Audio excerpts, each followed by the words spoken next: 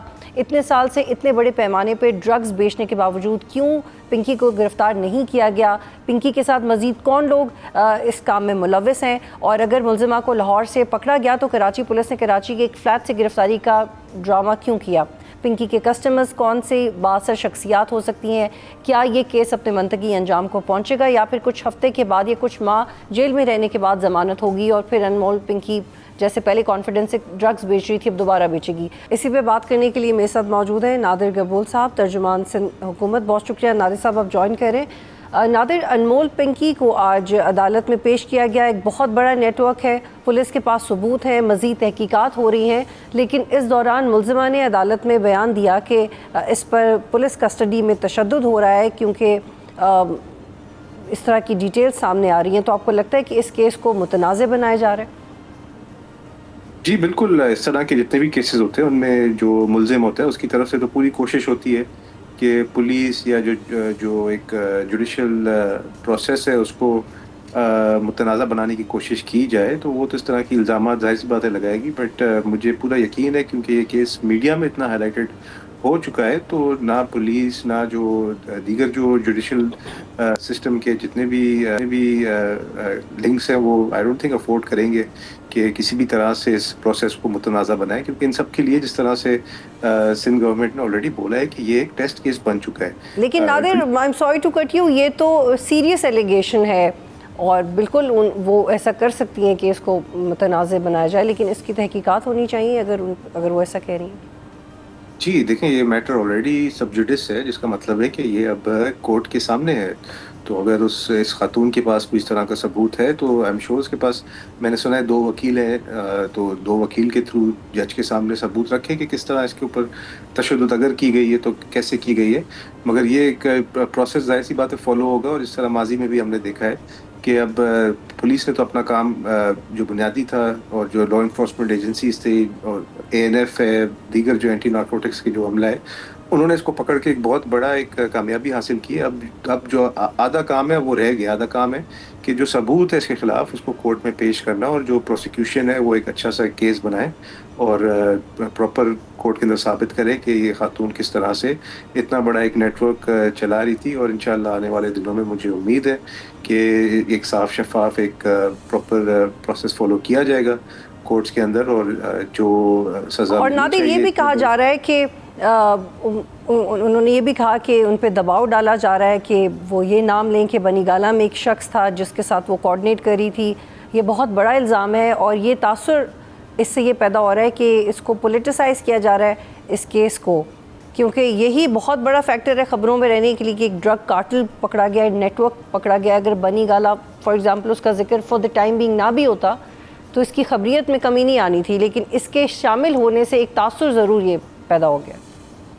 دیکھیے، میں کوئی سائیکیٹرسٹ تو نہیں ہوں، مگر جس طرح یہ خاتون پہلے دن کورٹ میں پیش ہوئی تو یہ اس کو آئی تھنک فیم اور میڈیا اٹینشن کی بہت زیادہ یہ خاتون شوقین ہے، اور اس کو چاہیے کہ کیمرہ اور خبریں اس کے اوپر بنے، تو ہو سکتا ہے اگین یہ ایک سب جوڈس میٹر ہے اور کورٹ کے سامنے تمام چیزیں رکھی جانی چاہیے، بٹ میرا ایک ذاتی اوپینین ہے کہ اس خاتون کو میڈیا میں اور سرخیوں میں آنے کا بڑا شوق ہے، اور ظاہر سی بات ہے اس کو پتہ ہے کہ یہ اس طرح کی باتیں کرے گی تو صرف پاکستانی میڈیا میں نہیں، شاید ہو سکتا ہے کہ انٹرنیشنل میڈیا میں بھی اس کا پھر نام ذکر کیا جائے، مگر اگین جج کے سامنے رکھے ثبوت اگر اس کے پاس ہے کہ اس طرح کی چیزیں کی جا رہی ہے اس کے ساتھ۔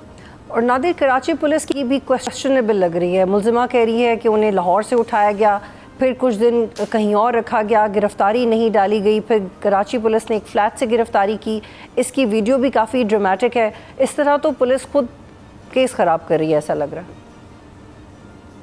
نہیں دیکھیں، صرف پولیس نے اکیلے تو اس کو نہیں پکڑا ہوگا نا، میرا عرض یہ ہے کہ اس میں ANF انٹیلیجنس کے ادارے ایک جوائنٹ ایفرٹ ہوتی ہے، یہ پولیس تو آخری ایک انسٹیٹیوشن ہوتا ہے جو جا کے باقاعدہ گرفتاری لیتی ہے، مگر یہ ایک جوائنٹ ایفرٹ تھی، اور اس میں آئی تھنک تمام جو ایجنسیز ہیں اس کو اپریشیٹ کرنا چاہیے، کیونکہ ایک خاتون جو اتنے سالوں سے ہمارے نوجوانوں کو، ہمارے یوتھ کو زہر بیچ رہی تھی، پورے ایک نسل تباہ کر رہی تھی ہماری، تو اس کو پکڑنا ایک بہت بڑی کامیابی ہے، اور میڈیا اور جو سویلین سوسائٹی ہے سب کو چاہیے کہ کم از کم یہ اپریشیٹ کرے کہ فی الحال تو ایٹ لیسٹ ایک کامیابی حاصل کر لی، اور دوسری کامیابی تب حاصل ہوگی جب ایک پراپر جوڈیشل پروسیس کے بعد اس کو سزا دی جائے گی اور اس کے نیٹ ورک کو کمپلیٹلی ختم کیا جائے گا ونس اینڈ فار آل. اور اس کے ساتھ ساتھ اور بھی جو ظاہر سی بات ہے یہ پاکستان میں اکیلی تو نہیں ہوگی جو اس طرح کے کام میں ہوگی، اور بھی ایم شور ہوں گے، تو ان سب کو انشاءاللہ پکڑے جائے گا. نادر، چونکہ آپ یہ کہہ رہے ہیں کہ آپ یہ سمجھتے ہیں کہ آنے والے دنوں میں جو ثبوت اب تک انٹیلیجنس ایجنسیز یا پولیس کے پاس ہیں یا جو ٹیم اپ کیا گیا، ایک تو وہ سامنے آئے گی اور باقاعدہ کارروائی بھی ہوگی، تو کیا اس سب میں یہ ہم سمجھ سکتے ہیں کہ اب تک ان لوگوں کا پتہ لگوایا جا چکا ہے کہ اس کی سرپرستی کون کر رہا تھا یا مزید کسٹمرز کون تھے؟ جی آئی تھنک جو ایڈیشنل آئی جی ہے کراچی کے، انہوں نے بھی کہا ہے کہ شاید کچھ اس طرح کی بھی چیزیں سامنے آ رہی ہے کہ انٹرنیشنل لنکس بھی تھے اس خاتون کے. ظاہر سی بات ہے اگر کوکین بنا رہی تھی، بیچ رہی تھی، پھر منی لانڈرنگ بھی کر رہی تھی، تو انٹرنیشنل لنکس بھی ہوں گے اس کے. آنے والے دنوں میں یہ ساری چیزیں ساری انفولڈ ہوں گی. ہو سکتا ہے اس کے انٹرنیشنل کوئی پارٹنرز بھی ہوں، انٹرنیشنل کوئی ہینڈلرز بھی ہوں، اور بھی لوگ ہوں اس کے پیچھے، کیونکہ ظاہر سی بات ہے اتنا بڑا ایک نیٹ ورک چلانے کے لیے صرف یہ اکیلی خاتون اور اس کے 3-4 جو ابھی تک جو باتیں آ رہی ہیں کہ 2 بھائی تھے اور کچھ خواتین اور اس کے ساتھ کام کری تھی، صرف وہ تو نہیں ہوں گے، اور بھی لوگ ہوں گے اس کے پیچھے. تو وہ سارے آنے والے دنوں میں وہ ساری چیزیں سامنے آ جائیں گی. ہمارا فوکس یہی ہے، جس طرح فریال ٹھاکر صاحبہ نے جو ہوم کی قائمہ کمیٹی ہے سندھ اسمبلی کے اندر، اس میں سختی سے ہدایات دیے تھے آئی جی صاحب کو، اور ایک کلیئر میسج دیا تھا کہ کوئی بھی اگر شخص ڈرگس کے اندر انوالو پایا جاتا ہے، بے شک وہ کوئی پاورفل شخص اپنے آپ کو سمجھے، کوئی سیاستدان ہو، کوئی بہت بڑا کوئی بزنس مین ہو، یا کسی اور ادارے کا کوئی بڑا کوئی افسر یا اہلکار ہو، تو کسی کو بھی نہیں چھوڑا جائے گا، کیونکہ ہم نے اپنی یوتھ کو بچانا ہے، آنے والی نسلوں کو بچانا ہے، اور پاکستان کو انشاءاللہ. نادر، اس میں تو کوئی دو رائے نہیں ہے، اور سبھی اس کاز میں آپ کو سپورٹ کر رہے ہیں، اور وہ جس سپورٹ کا آپ نے ذکر کیا کہ کرنا چاہیے وہ پہلے سے ہی ہو رہی ہے، اس میں تو کوئی شک نہیں ہے. لیکن ایک ڈاؤٹ یہ ضرور ہے، کیونکہ پہلے بہت بڑے بڑے کیسز میڈیا نے بھی وٹنس کیے ہیں، عوام نے بھی. ناظم جوکیو قتل کیس ہمارے سامنے ہے، شاہزیب قتل کیس ہمارے سامنے ہے، عزیر بلوچ کے کیسز ہوں، نتیجہ خیز ثابت نہیں ہوتے. کون میک شور کرے گا کہ یہ منطقی انجام پہ بھی پہنچیں، ان کو بھی سزا ہو، ان کی ٹیم کو بھی سزا ہو، جو ان کے امیر کلائنٹس ہیں ان کو بھی سزا ہو، اور ایک مکمل طور پہ ہم اس کا خاتمہ دیکھ سکیں؟ دیکھیں، گورنمنٹ کا جو بنیادی رول ہے وہ یہ ہے کہ کسی بھی طرح سے کوئی ایسے کیس کے اوپر یا جوڈیشل پروسیس کے اوپر اثر انداز نہ ہو، کوئی پولیٹیکل پریشر نہ ہو، کوئی ادارے کا پریشر نہ ہو، اور جتنے بھی ادارے ہیں وہ فریلی اپنا کام کریں. مگر انفارچونیٹلی اکثر رعایت جو ملتی ہے وہ جوڈیشل پروسیس کے اندر سے مل جاتی ہے، جو ہمارا جوڈیشل سسٹم ہوتا ہے وہ رعایت دے دیتا ہے. انفارچونیٹلی اس وقت ہم یہی کوشش کریں گے کہ اس کو ایک ٹیسٹ کیس کے طور پہ، کیونکہ ہم نے آلریڈی اناؤنس کیا کہ ڈیل کر رہے ہیں، تو اس کو منطقی انجام تک پہنچائے، اور کوئی ادارہ یا کوئی شخصیت اس کیس کے اوپر یا اس پروسیس کے اوپر اثر انداز نہیں ہونے دیں گے ہم. بہت شکریہ نادر گبول، گورنمنٹ پروگرام میں جوائن کر رہے تھے. ایک بریک لیتے ہیں پھر واپس آئیں گے.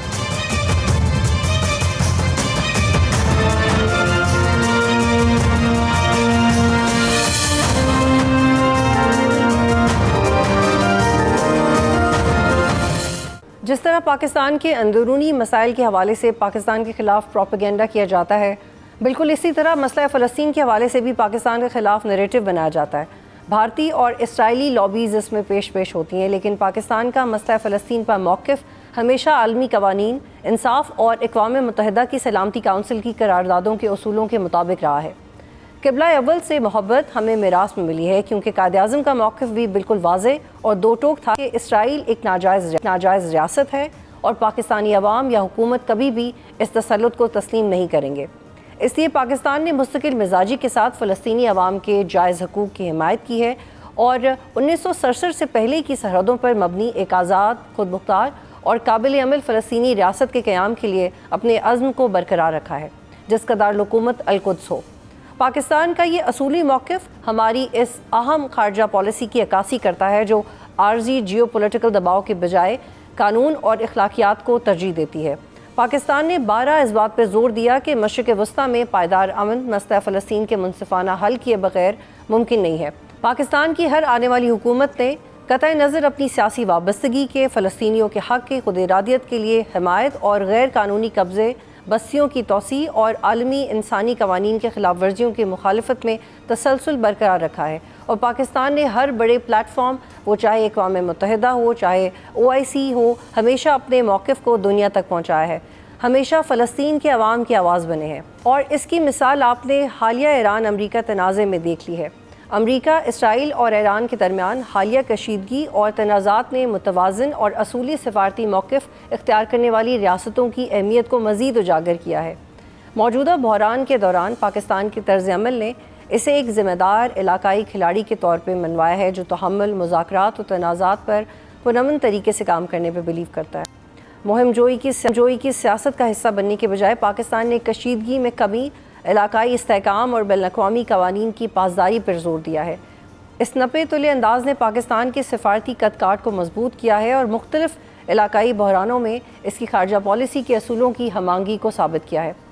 پاکستان پہلے بھی 77 سال سے فلسطین کے ساتھ کھڑا ہے، وہاں کے مسلمانوں کے ساتھ کھڑا ہے، اور پاکستان اب بھی فلسطین کی حمایت میں تمام سفارتی پرامن راستوں پہ گامزن رہے گا اور علاقائی اور عالمی امن کی کوشش میں اپنا مثبت کردار ادا کرتا رہے گا۔ آج تک کے لیے اتنا ہی۔ پروگرام دیکھنے کا شکریہ۔ اللہ حافظ۔